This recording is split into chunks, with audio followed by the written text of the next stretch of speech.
تحياتي الجميع. أول إشي شكرا كثير لنص جبيل وكل أهل نص جبيل وأم خضر وكل الناس تشارك فيها. هو أصلا اللي الصدر انقطع منه، احنا صار اليوم يستعملوا يا إسرائيلي يا بيجينا مستورد من أمريكا طبعا.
oh, your great-grandmother used to do this. So I'm really always happy to bring her into the room.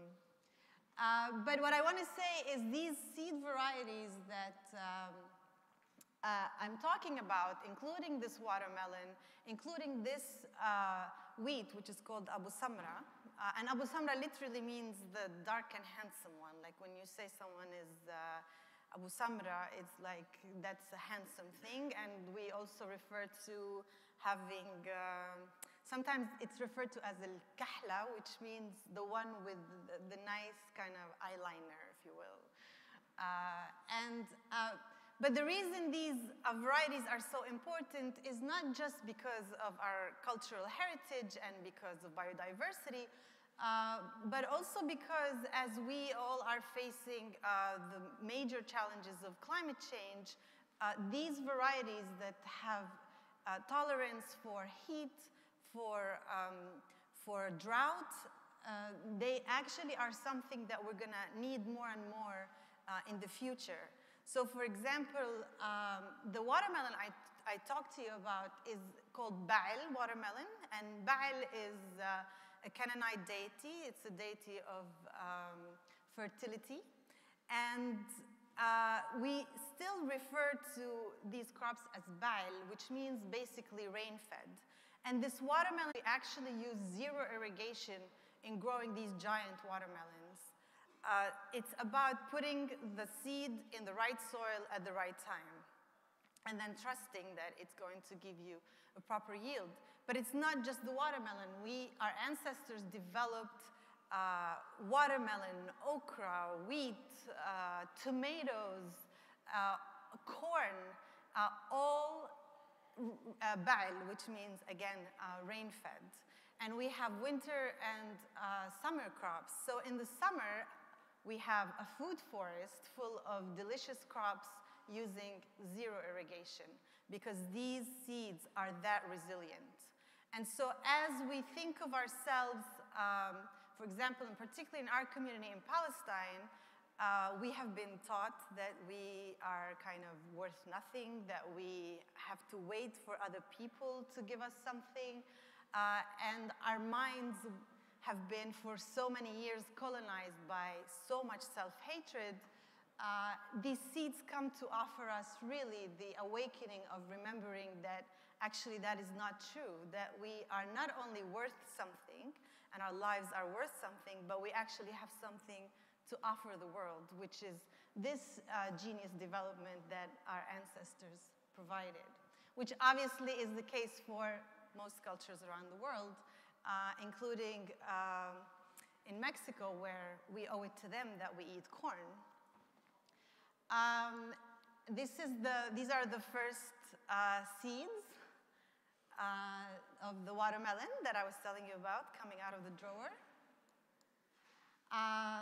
So when we started to gather these seeds and work with different farmers to grow these varieties, the first year we worked with teachers across the country, and the idea was to really revive the idea of what a student really is. And in Arabic, the word for student is talib, which literally means the one who makes a request. And it was very important that we actually allow the new generation to make the request of the older generation to pass down this knowledge. Because as you all know, this has become quite urgent. I mean, this is work we should have done yesterday. And this is how we have failed the new generation. So we worked with teachers across the country, and the teachers worked with their students to talk to their elders. I mean, basically, that's the job. And then that they can present their finding in any way they feel fits. Like, they can paint the story, they can write a song about it, which, by the way, we wrote a song about the wheat, which came in the end of the film. This is not my film, by the way. It was a film made by a journalist. So anyway, this was the first opening of our seed library, and we wanted to design something that people could interact with. So the picture is not very clear, but there's glass and there are drawers, and the students were able to show what they learned in this journey, but also people were able to interact with the seeds. But the most amazing part for me about this day is that one of the teachers that I worked with said, I work in the refugee camp. The girls in my school, they have nothing to do with agriculture. They live in the camp in the middle of the city. And I said, well, just let them talk to their grandparents. They're living there with them. And she said, no. And she was really like completely resistant to the idea of doing this project. And finally, on the opening day, one of her students presents a video that she made with her grandmother. And it was one of the most beautiful exhibits in the opening. Because we really got to hear this older woman talk about agricultural practices that we didn't know about. And the young woman said, this was the first time I sat down to talk to my grandmother, who lives with us. She lives with them, but they never talk. So it was really incredible to see how the story of seed also led this young woman to learn about the story of her family and her life and where she comes from.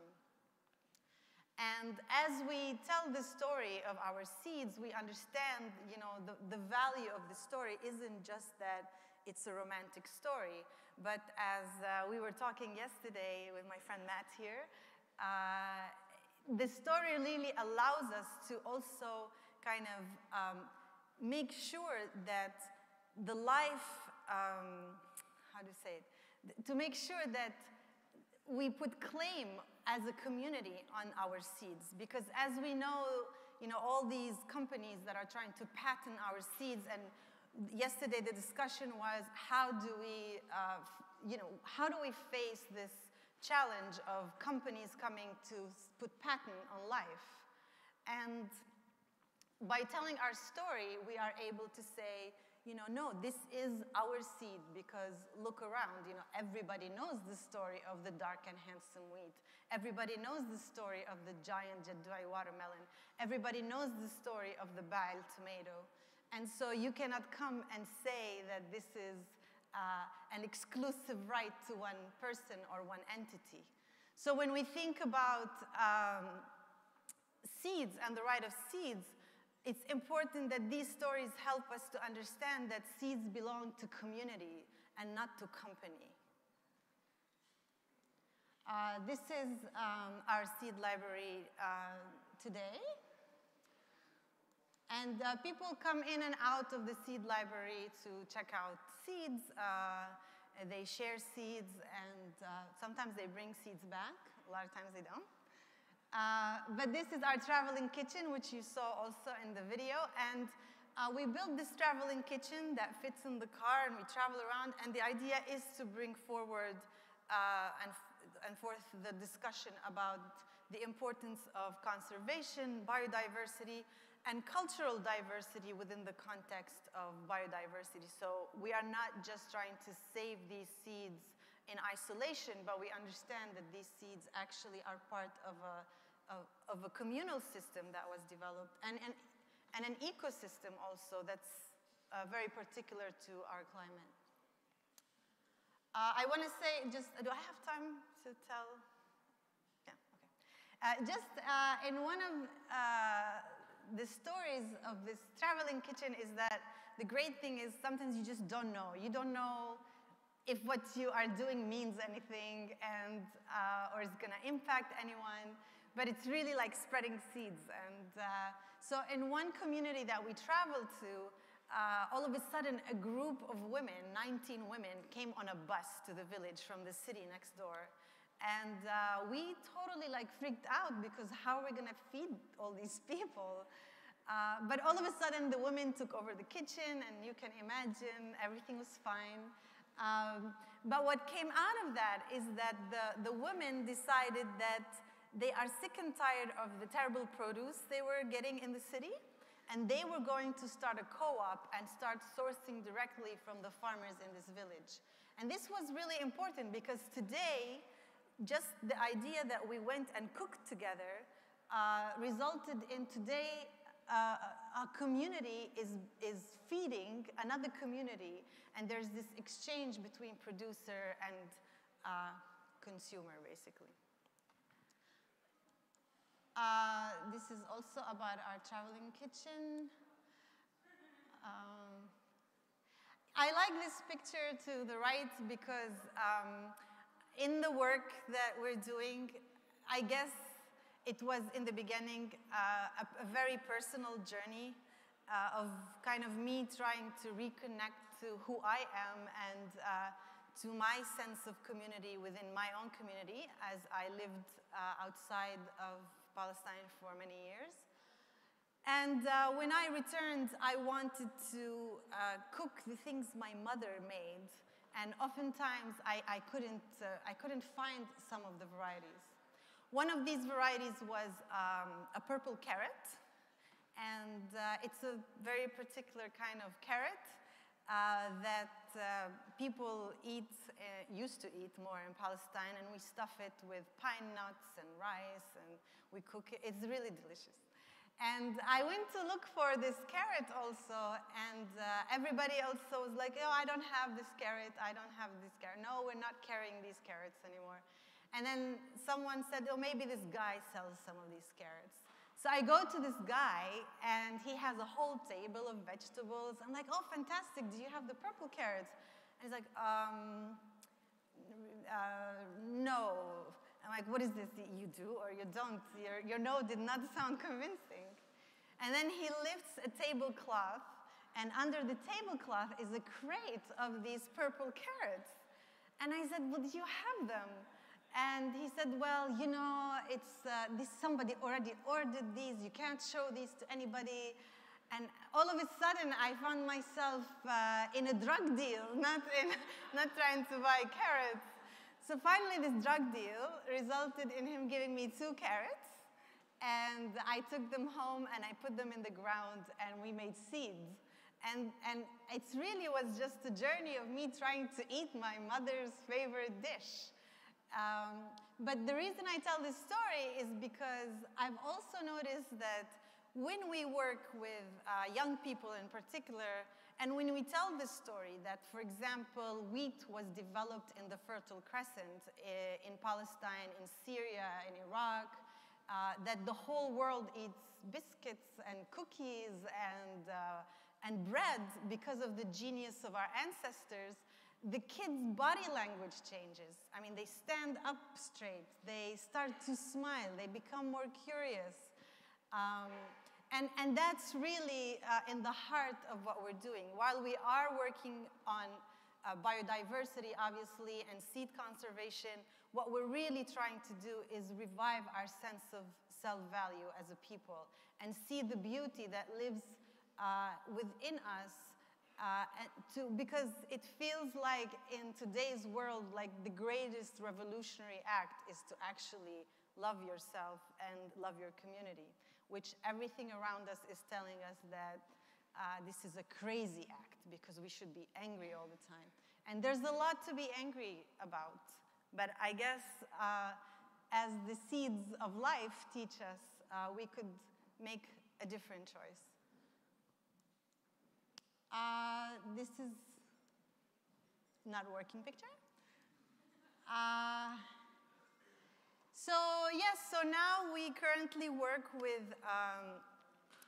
different groups of people from all over the world. And like I said, we receive a lot of guests and volunteers in Palestine. But this year, our hope is to actually take our work much more global. And when I say that, I mean that we are obviously growing to this is why we're here today, for example, in this conference, because why is this Palestinian woman talking to people in Oxford, England? And the reason this Palestinian woman is talking to the people here in Oxford, England, is because we all are actually on this boat together. And we could be all focused on our national identities and allegiances, but the truth is we're sinking also in this boat together. And as we understand more and more of that, we start to understand that the only way we can survive together is to actually learn from each other, farmer to farmer, human being to human being, to understand how we can face these complex challenges and unpredictable challenges that we are facing. And so in our attempt to better ourselves in kind of facing these challenges, we would like to create more and more alliances around the world so that we can create a true family of human beings who are trying to face this. And I know, for some people this may sound a bit romantic, but in reality it's extremely real. I mean, we are on this boat together. So I think maybe the wealthy will have an easier way throughout the process a little bit. They'll be able to buy water, maybe. But in the end, they're also sinking. We're all sinking together. So how to float together, I guess, is really what we are looking to answer. And not just float, but to bring beauty back to our global community. And so, well, I just want to end by saying that this morning, before I came into the conference, I saw this picture. Somebody had posted something on Facebook, the globe in 1978, and it was all green, and then the globe in 2066, and it was this dry land. And I was born in 1978. So I'm like, oh, wow, I'd like the world to look still like 1978 and maybe before for the future.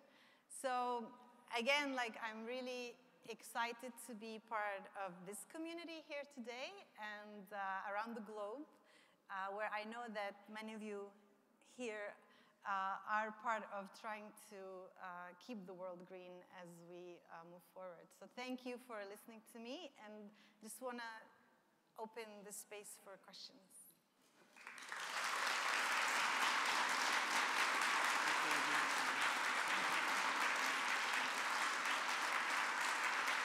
For questions? Got 5 minutes. Okay. That was great, thank you. Any questions? We've got a few minutes, so is any questions for Vivian? Hello. Thank you.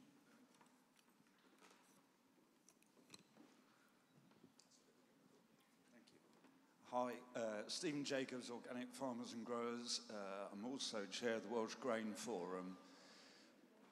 Thank you very much. That was fantastic. You speak so well, so clearly, and with such great passion.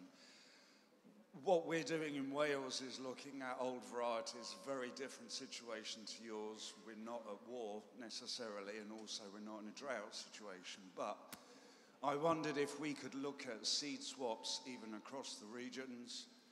What I do know about seed seems to be that the Fertile Crescent, as you say, was the birthplace. And crossing varieties, you can mix up different flavors, textures, etc. It'd be really interesting if we could. Are you looking at any international work? Be very happy to look at that. Yeah, absolutely, and thank you for sharing that. And the moving of seeds, there's a lot of legalities around it. That is not to say that we have not been able to share seeds with people.